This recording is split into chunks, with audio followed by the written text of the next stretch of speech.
After a month of sticking around our home state, trapped in a sort of haze of aimlessness and confusion, we finally snapped out of it and hit the road heading east again. So we're leaving, and we're heading east. Little did we know that leaving would end up being the easiest and also the best decision that we've made in a hot minute, and because of it, we got to experience this, and a lot of this.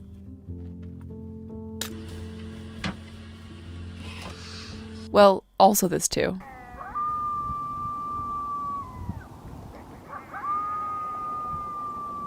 Oh my lord. Okay, shall we? Am I making a bad decision right now?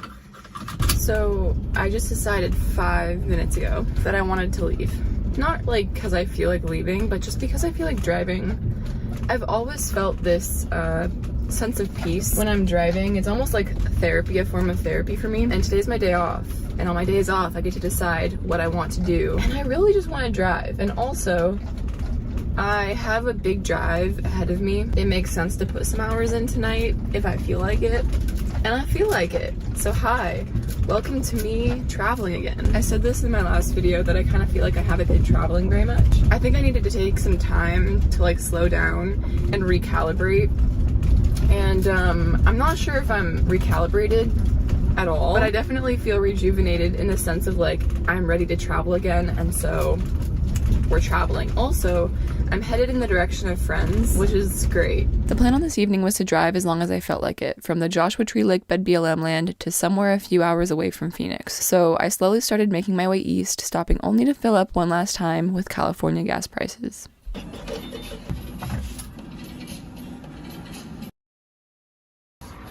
$95. It's time to get the hell out of California, I'll tell you that much. I don't know what it is about driving, especially driving to a completely new place, that encourages such deep realizations about my life. But from the moment I left Joshua Tree to the moment I hit traffic in Phoenix, I was tuned into my inner dialogue, and it was really nice. Oh, this is gonna be an interesting night. Oh no. Okay, so here's the situation. Basically, Finn and I drove the entire way to Phoenix. I wasn't expecting to make it all the way here tonight. I don't know, I guess I just expected to get tired after a couple of hours of driving, but I just kept going and going and going, and then all of a sudden the sun was going down and I was like, oh, here I am in Phoenix. I mapped myself to a campground, like a pay campground, and I tried to snag a site. I was actually really excited about it because I was like, I could have a shower, I could, I don't know, be a normal human tonight. But then I realized that all of the sites were reserved, which was kind of a letdown. So I drove around and the only place that I could find is this Cracker Barrel. There's a couple other RVs parked next to me. I've never stayed in a Cracker Barrel before, but it's okay. There's a Lowe's next door and they are playing music over their speakers. According to the iOverland reviews, they do it so that people don't stay here, but that's like really lame, but I guess it makes sense. Whatever. I'm just really glad to be on the road again. I can't wait to be on the road again. Anyways, I'm gonna go to bed and try to drown this music out, and I will see you guys in the morning. This is a 2 a.m. update. I woke up because I had to pee, and the music got so much louder than it was when I fell asleep. It's so bizarre to me that they would bother playing music all night instead of putting up signs. I'm having a hard time wrapping my head around the logistics of everything here, but thanks to my fan, I actually am sleeping through it, so that's nice, but it's still weird. Anyways, good night. The next evening, I found myself driving straight into one of the coolest sunsets that I'd ever seen. It was pretty obvious that a storm was brewing, and so I took it as a sign to slow down, find a dirt road, and stay put until the skies cleared.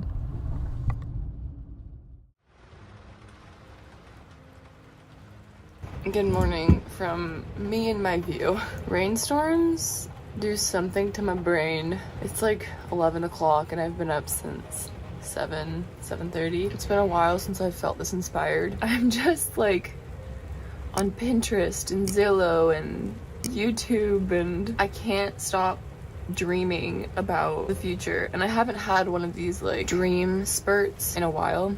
I used to have them a lot, especially before I lived in a van. Every night or every day, sit while I was drinking my coffee and like journal about the life that I want to have, the adventures that I want to live. And it's kind of crazy because the adventures that I'm living now are the adventures that I was journaling about. Like, I was journaling about this view, being able to sit in my cozy little bed with the rain pounding on the roof. Like, I dreamed of moments like this. But since I've been living on the road, those dream moments, they don't happen as often, but I'm having one today.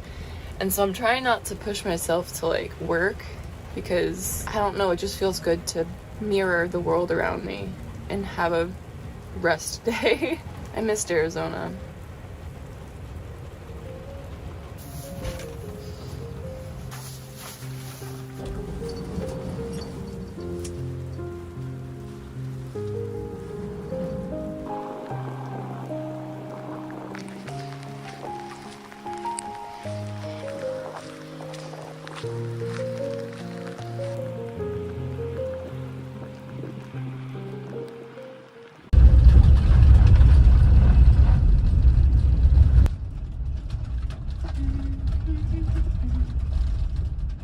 Hiyo, hello.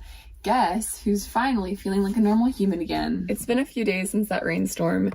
I came out to the Superstitions and I met up with Christian and Nathaniel. So I got here last night and we kind of just spent some time together, had a fire, and today we're just kind of parked near each other and I'm having a work day as well as just enjoying being in foliage again. I missed this desert so much. The Sonoran Desert, I don't know if there's anything like it. The more time that I spend here, the more I wonder, like, this would be a good place for a home base. Anyways, it's like 3:14. I'm gonna go off and have a day outside because I need to go outside. Stay, Finny.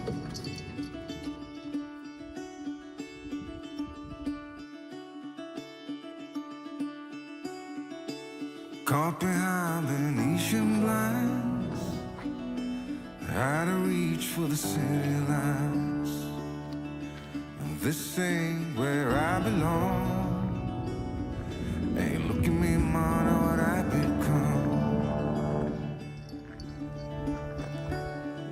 6 months ago when we were in Washington, Finn and I met up with Christian Schaefer, who ended up taking us out on one of our first backpacking trips ever. Pretty much ever since, I've been kind of patiently waiting for our paths to cross again. I think I'm finally starting to come to terms with the fact that on the road, your distance to friends ebbs and flows depending on the seasons, and it's really normal to go months without seeing some of your best friends. It's definitely the part of this lifestyle that I'm the least fond of, but on the other hand, it's so special to be able to create such unique friendships thanks to this lifestyle. We spent 3 nights together this time around, walking up to the top of a nearby hill each evening before heading back to camp to cook and make a fire. Well, Nathaniel cooked and made the fires. Christian and I snacked and talked about life, from the corny TV shows that we were watching to the things that brought us to choose a life on the road and what we might be running from. Right before we tucked in for the night, Christian took me out to a little hill nearby to teach me the basics of astrophotography. And this picture looks how these nights felt.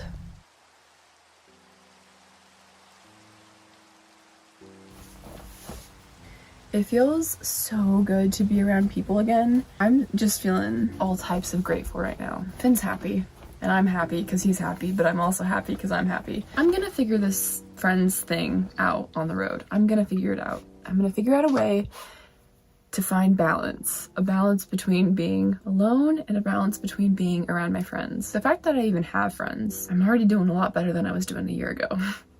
That's for sure. Anyways, tonight I'm just gonna have a chill night. I have to clean up the van. The van's a mess. I'm sitting in the middle of a bunch of filth. So I'm gonna tend to that. And tomorrow, actually I don't know what I'm gonna do tomorrow. I don't know why I even try to say this is what I'm gonna do tomorrow, because it never works out the way that I think it's going to. So tomorrow we'll do whatever comes up tomorrow. How about that? Good night. So it's the next day. Is it? I think it's the next day.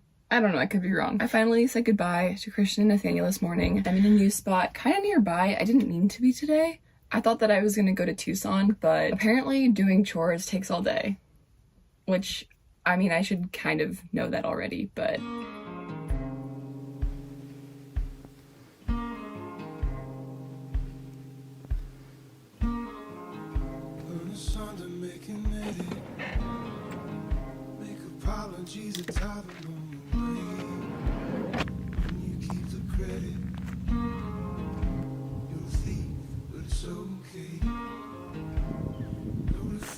Next again, let 'em know the house got damned again.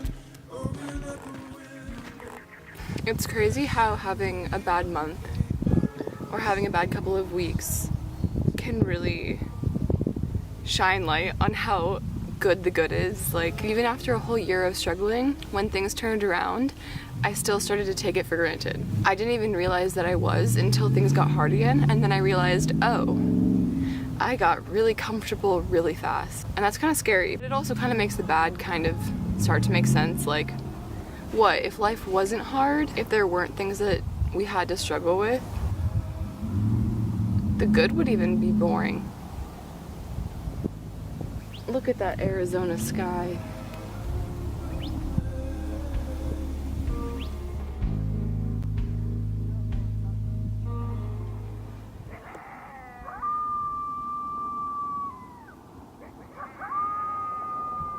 Oh my god, I'm getting out of here. We're running back to the van. And by run, I mean I walked painfully slowly back to the van because I've learned way too much about mountain lions in the last month to run at dusk.